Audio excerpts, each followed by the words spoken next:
কেউ খেতে চাইলে আসতে পারেন, পার প্লেট 300 টাকা।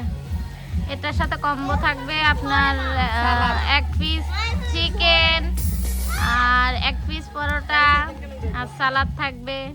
সব ফ্রেশ ফ্রেশ নিজেদের হাতে তৈরি করা, একদম হাইজেনিক মেনটেন করে, নিজেদের খামারের মুরগি একদম।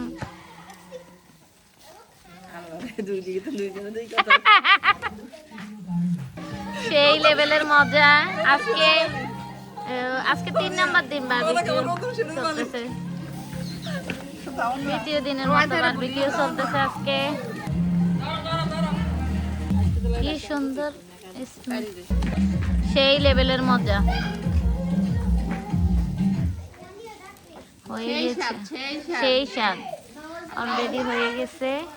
আসসালামু আলাইকুম। কেউ খেতে চাইলে আসতে পারেন, দেখেন কেউ খেতে চাইলে আসতে পারেন। খুবই মজাদার সুস্বাদু, একদম হাইজেনিক ভাবে তৈরি করা, নিজেদের খামারের মুরগি, সব কিছু নিজেদের হাতে তৈরি করা, পরোটা, সস, সালাদ সব কিছু মিলিয়ে আজকে হবে সেই স্বাদ। সবাই আমাদের পাশে থাকবেন। আসসালামু আলাইকুম।